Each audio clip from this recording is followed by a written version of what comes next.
আজকে তারাপীঠে ভান্ডারার জন্য মাছ বিক্রি হচ্ছে এবং কিনছে। দেখুন, এই মাছ রান্না করবে এবং আর তার সাথে অন্যান্য তরকারি তারপরে খাওয়ানো হবে। ভান্ডারা শব্দের অর্থ হচ্ছে সাধু সন্ন্যাসীদের জন্য যে ভোজ দেওয়া হয়। বিভিন্ন সাধু সন্ন্যাসীরা আজকে আসবে এই তারাপীঠের মহাশ্মশানে এবং তারা গ্রহণ করবে দুপুরের খাদ্য।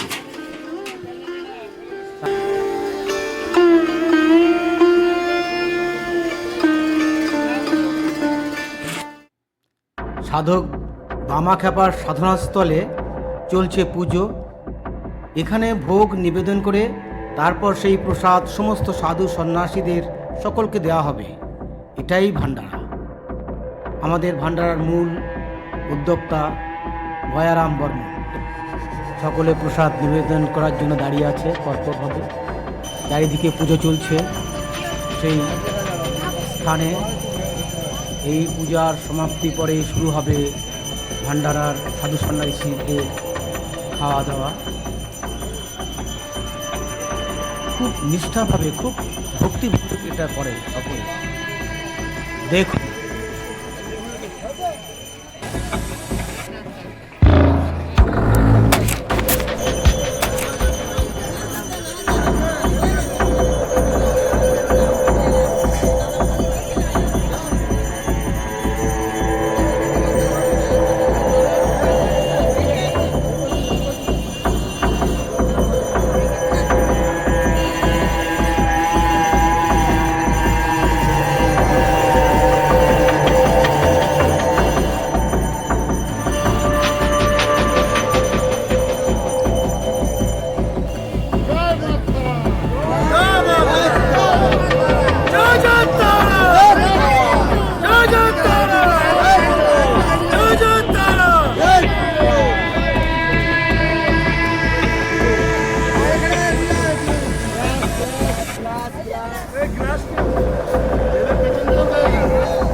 ভান্ডারা শুরু হয়ে গিয়েছে।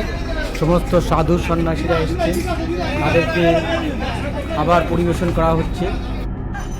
ভাত, মাছের ঝোল, তরকারি, মাছের মাথা দিয়ে এমনি তরকারি, ডাল, পায়েস, মিষ্টি, বিভিন্ন রকম পরিবেশন করা হচ্ছে এবং সঙ্গে সঙ্গে তাদের দক্ষিণাও দেওয়া হয়।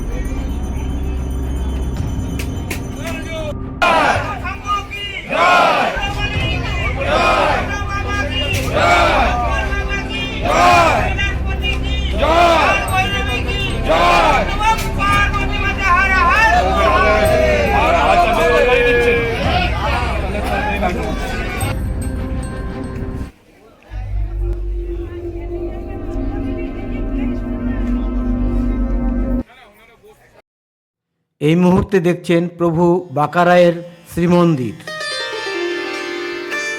মন্দিরটি দেখতে অসাধারণ সুন্দর। ভেতরে আমরা যাচ্ছি, দেখুন। একটু ভেতরের দিকে যেতে হয় এবং তার পাশে শ্রী শ্রী জগন্নাথ দেবের মন্দির ডান দিকে। এখানে ক্যামেরা নিয়ে ঢুকতে দেয় না, তাই বাইরে থেকেই আমরা যেটুকু পেরেছি ছবি তুলেছি।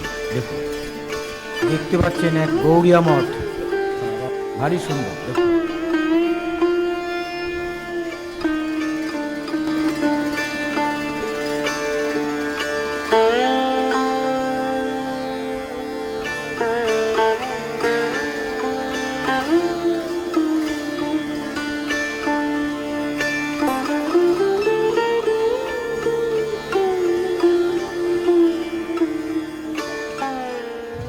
আপনারা দেখছেন ইসকনের মন্দির, যার full form international society for Krishna consciousness.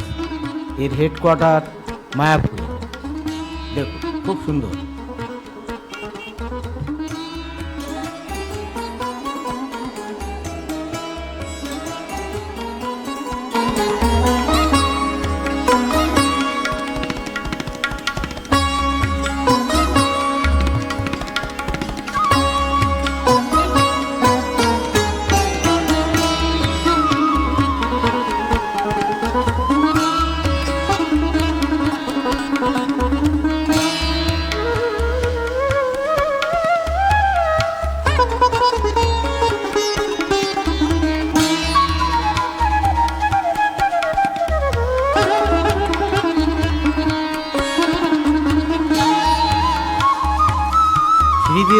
ওপরে উঠে মন্দিরে ঢুকতে হয় এবং সেখানটায় খুব সুন্দর দেখুন।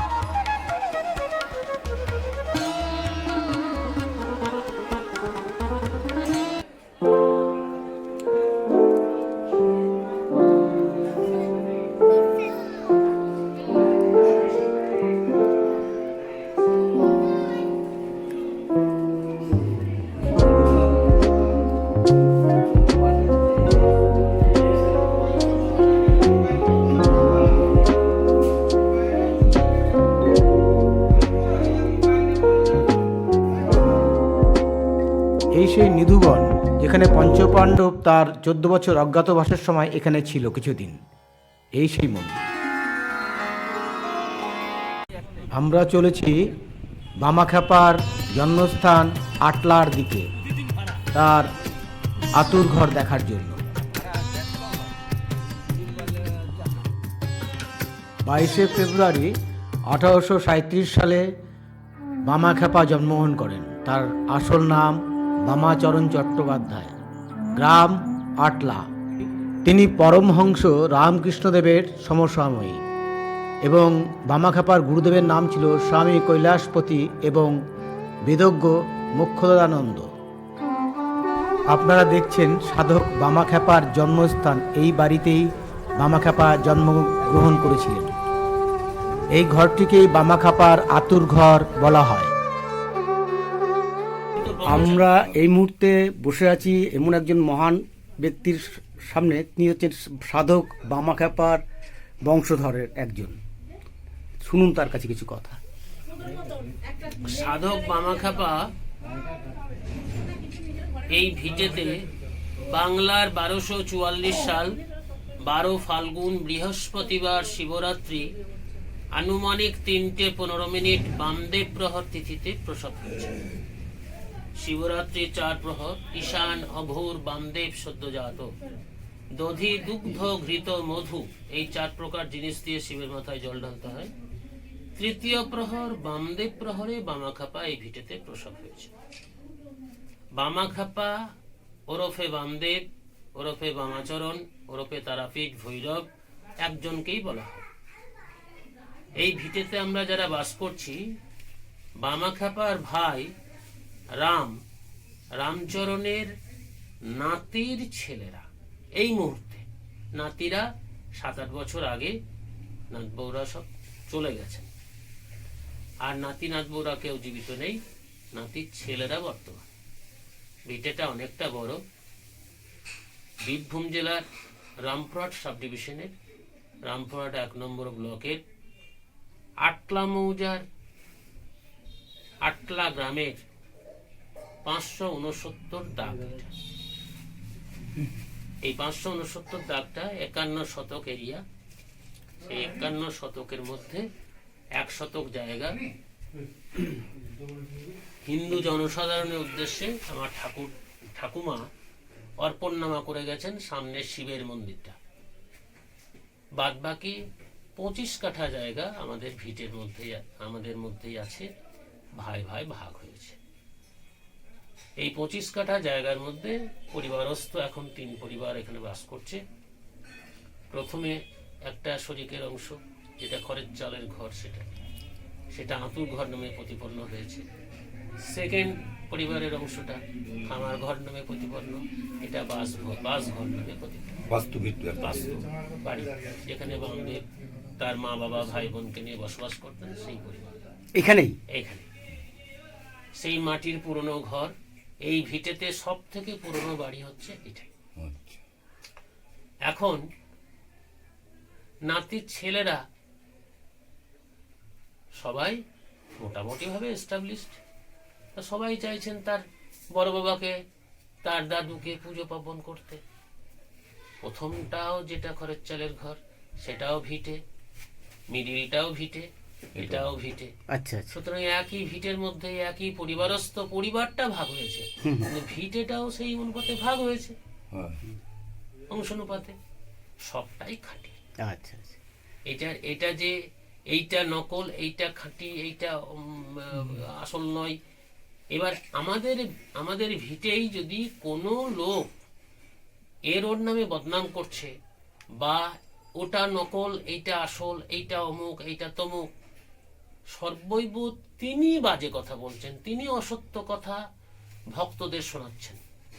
কিন্তু তার জন্য এই ভিটে দায়ী নয়, বা একদম বামদেবও দায়ী নয়। একদম অনেকেই কিছুই করে না, অনেকে বলে আমি মাস্টার মশাই। বুঝতে পেরেছেন কথাটা? অনেকেই এরকম ধরনের বক্তব্য ছাড়েন, কিন্তু কথাটা হচ্ছে যে বামদেবের জন্ম ভিটেতে এসেছে, ভিটে ঘুরে বেড়ান, সবটাই খাঁটি ভিটে।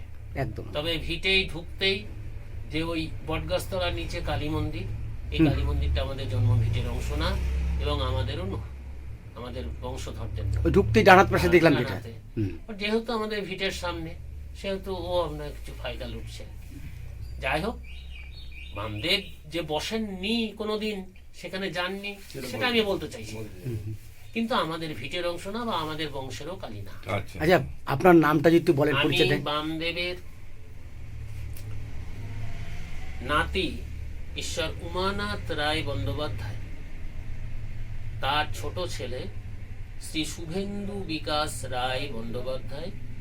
আমি এই ভিটেতে যত মানুষ আমরা বাস করছি, যতগুলো বংশধর, তার মধ্যে আমি একাই শিক্ষক। আমি গভর্নমেন্ট স্কুল টিচার, বাদ বাকি এখানে এই ভিটেতে বাসকারী আর কেউ শিক্ষক নেই। আচ্ছা মাস্টার মশাই। আচ্ছা, আপনি একটা কথা জিজ্ঞেস করছি, আপনি নাতি যেটা বলছেন, আপনি কি মেয়ের নাতি ঘরে? ছেলে না, মানে আপনার যে দাদু নাতি বলছি, দাদু নাতিকে আপনার ছেলের ছেলের ঘরে, ঘরে ছেলে না, মেয়ের ঘরে? রামের 4 ছেলে 1 মেয়ে, এই 4 মেয়ে 1 ছেলে। আচ্ছা আচ্ছা, ওটাই। ছেলেটা অন্নপ্রাশনের 3 দিন আগে মারা গেছে। এবং সর্বমঙ্গলা শুভঙ্করী অন্নপূর্ণা শিব সুন্দরী আমার 4টে ঠাকুমা, তার মধ্যে তৃতীয় মেয়ে রামচরণের তৃতীয় মেয়ে অন্নপূর্ণা দেবীকে এখানে ঘর জামাই রাখা হয়েছিল। সেই অন্নপূর্ণা দেবীর ছেলেরা হচ্ছেন আমার বাবা কাকা জ্যাঠারা। আচ্ছা আচ্ছা এইবার তার ছেলেরা আমরা। আচ্ছা আচ্ছা আচ্ছা, আর একটা কথা জিজ্ঞেস করি, এই যে এখানে বিভিন্ন ঠাকুরের মূর্তি দেখতে পাচ্ছি, সবাই বামদেবেরই শিষ্য, ভক্ত, বন্ধু। আচ্ছা, রাম ঠাকুরকে দেখতে পাচ্ছি, বামদেবের বন্ধু লোক। উনি এই বাড়িতে অনেকবার এসেছেন। রাম ঠাকুর এসেছেন এখানে অনেকবার। বামদেবের মায়ের হাতের রান্না খেয়ে গেছেন রাম ঠাকুর। হ্যাঁ, কই বলল না।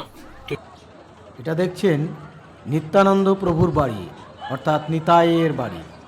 ইনি ছিলেন হচ্ছে গৌরাঙ্গ মহাপ্রভুর প্রধান অন্তরঙ্গ পার্ষদ। এখানে ভেতরে ক্যামেরা নিয়ে কোনোভাবেই প্রবেশ করতে দেওয়া হয় না, তাই আমরা ফটো তুলতে পারিনি। বাইরে থেকে যতটা সম্ভব দেখিয়েছি, আর ক্লোজে দেখাচ্ছি তার মন্দিরটি, যেখানে তিনি জন্মগ্রহণ করেছিলেন। দেখুন, আজকে আমরা তারাপীঠে বাড়ি ফিরে যাচ্ছি। যে ঘরে ছিলাম তা তো আগেই আপনাদের আমরা দেখিয়েছি ঘরটা, এই সেই ঘর, এবং আমাদের এই ব্যালকনি, টিভি, বাথরুম সবই দেখিয়েছি আগে থেকে। এই যে ব্যালকনি থেকে বেরিয়ে আসলাম, ব্যালকনি থেকে তার ওপর থেকে এই হচ্ছে তার ছবি। দেখুন, সামনে এই হোটেল, এই পাশে এই হোটেল, এই রাস্তা, এই রাস্তা থেকে এগিয়ে গেলে পরেই বাহাতে তারাপীঠের মন্দির। জায়গাটি খুব সুন্দর, গাড়ি পার্কিংয়ের খুব ভালো ব্যবস্থা। ভাড়া নিয়েছে আমাদের 1100 টাকা করে। আমরা আজকে ট্রেন ধরবো 2:05 রামপুরহাট থেকে মা তারা এক্সপ্রেস। তো আমাদের চেক আউট টাইম হচ্ছে 11:30 সকাল। আমরা এখন বাড়ি ফেরার পথে। আশায় আশায় ভবে আশা, আশা মাত্র হলো যেমন চিত্রের পত্রেতে পড়ে ভ্রমর ভুলে রেলো। আশায় আশা ভবে আশা, আশা মাত্র হলো নিম খাওয়ালে চিনি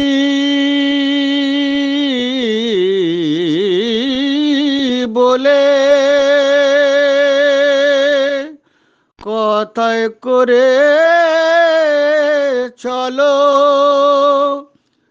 এখন মিঠার লোভে তেতো মুখে আমরা ফিরে চলেছি তারাপীঠ থেকে। সারাদিনটা আমাদের গেল। ট্রেন নম্বর 13188 মা তারা এক্সপ্রেস, যেটা শিয়ালদা পর্যন্ত যাবে ব্যান্ডেল হয়ে। যারা হাওড়া যেতে চান, এছাড়াও অনেক ট্রেন আছে, যেতে পারেন। তো আমি প্রত্যেককে রিকোয়েস্ট করব, যদি আপনাদের ভালো লেগে থাকে একটু সাবস্ক্রাইব করে দেবেন আমাদের চ্যানেলটিকে, লাইক করে দেবেন, আর যদি কিছু জানার থাকে মন্তব্যে লিখবেন, আমরা চেষ্টা করব উত্তর দেওয়ার। থ্যাংক ইউ এতক্ষণ আমাদের সাথে থাকার জন্য। আমাদের নেক্সট ব্লগ মায়াপুর ভ্রমণ।